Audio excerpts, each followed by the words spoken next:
Sherifat Àyọ̀ká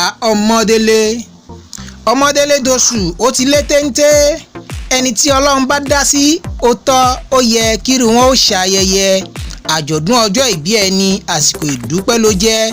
màmá adéọlá ó kú ọdún o, ire owó ire ọmọ kò ní wọ́n nínú ilé ẹ. màmá Farouk happy birthday fún ọmọ wọn nílọrin àfọ̀njá. aya Shakrullah ọlásùnkànmí wàá ṣe pẹ́pẹ́pẹ́ láyé. erin kọjá gbígbé àjànàkú kọjá kíkàn lẹ́ẹ̀kan. màmá Kọ̀díjà ayẹyẹ tọmọtọmọ mọ́dá ìṣọ̀lá ọ̀kan làwọn ò ní kánjú kú. tọdún bá yípo ká kóra pọ̀ ká ṣàmì àsìkò. 19th of March ni a bí ọ sáyé.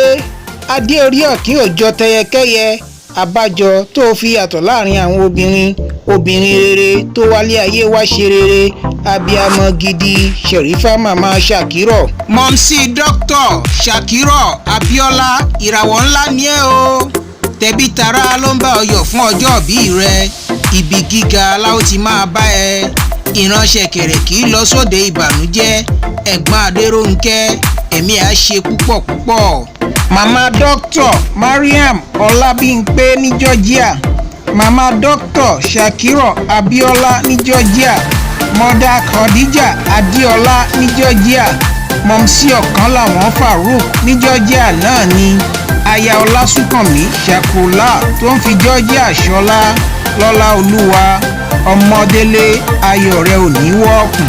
tí ẹ bá ń gbọ́ tí wọ́n ń sọ pé Sherry ní Georgia ọmọdélé Àyọ̀ká làwọn ènìyàn ń wí. mọ̀mísí Farouk ọ̀kan làwọn ni wọ́n ń sọ. tẹ̀bítara ni wọ́n ránṣẹ́ ayọ̀ wá pé kí n máa kí ẹ látòrí àbúrò rẹ gidi Adérónkẹ́ alájà kan Kafilat aya títí aláàjì kan Abdulateef aláṣẹ Latri Much. wọ́n ní kí n kí ẹ gan-an ni.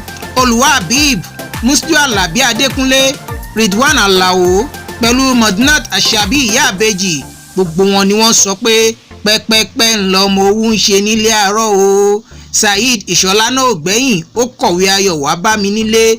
ó ní kí n kí alájà Sherifat Àyọ̀ká ṣé o wá rí i wípé o lérò púpọ̀ lẹ́yìn. ara wọn Ladisa Ahmed Danjuma ó ní igba ọdún kan ní lọ́lá olúwa Sherifa ò níyànkù. ọmọdélé Sherifa mi ò lè kí ẹ kí n má kí ọ délédélé.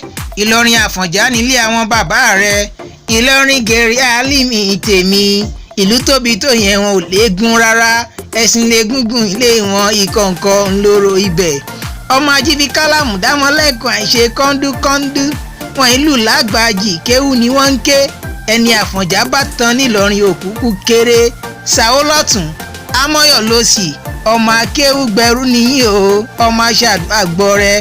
ọmọ ajíbi kálámù dámọ́lẹ́kùn àìṣe kọ́ńdúkọ́ńdú. tí mo bá ti ń kí àwọn àfọ̀njá lọ́wọ́ gbogbo ọmọ àìdòpó tó bá ń bẹ níbẹ̀ kí wọ́n má ṣàfira. gbogbo yín ó yá kẹ́ ẹ máa san owó bàbá tó bí yín lọ́mọ àìdòpó láyàájú ọmọ ẹ̀gbìnrin ọ̀tẹ̀. eégún búra bọ́ bá dénú gbórí pàkábọ̀ búra bọ́ dégbàlẹ̀ rí. ó mọ̀ pé mọ́lẹ́ wá búra bọ̀ bá láyà bí ọba àìdòpó láyàájú ọmọ ẹ̀gbìnrin ọ̀tẹ̀. àìdòpó láyàájú ọmọ ẹ̀gbìnrin ọ̀tẹ̀. òpó kọrọbítí èyí tí ń bẹ lálẹ́ ọ̀yún nílé ọmọ Dádérin. òpó kọrọbítì ajá agùnà ajá àṣẹ. òpó kájà kárọ̀yọ́ ná ọmọdélé káwọ ẹni tó lọ́ba. ọmọ òpó ògbọ́rọ̀ bàbá yín ní ká kọjú ẹ síná. iná ògbọ́rọ̀ wọ́n ní ká kọjú ẹ sómi. omi ògbọ́rọ̀ wọ́n ní ká fi pọ̀ ọtí tó burú. ọtí tó burú ògbọ́rọ̀ wọ́n ní àfọ́mọ tó lè mu. ọmọ tó lè tí ògbọ́rọ̀ wọ́n ní akọ̀jú ẹ̀ sógun. ọmọ wo ló le tí ò gbọ́rọ̀ lóde Ọ̀yọ́ lé ń jọ́ sí. Àfọ̀njá ò gbọ́rọ̀ ni wọ́n kọjú ọmọ mọ́ilé wá sógun. ogun náà ńlá Àfọ̀njá lọ tí ò padà wá sílé mọ́ ló fi lọ tẹ̀lú Ìlọrin nílọrin fi ń jẹ Àfọ̀njá ẹnu dùn jù yọ. Ìlọrin Àfọ̀njá ẹni ìṣó ní Ìlọrin. Sherifat ọmọdélé Àyọ̀ká ó dára lóbìnrin tẹ̀gàn kọ́. ó dára nílé bàbá tán ó tún dára nílé ọkọ. ọlásùnkànmí olówó orí Àyọ̀ká ló ní tí mo bá kí ọ tán kí n tún kí ọ. tóbìnrin bá dára nílé ọkọ àgàgà kó tún wá ṣàbíamọ bíi ti Sherifa tá a bá kì í lórí kì í lé ọkọ ẹ̀ kò léèwọ̀. Ìwọ́láyà wọn níjẹ̀bú Kétu, Ìjẹ̀bú ẹ̀wẹ̀ so.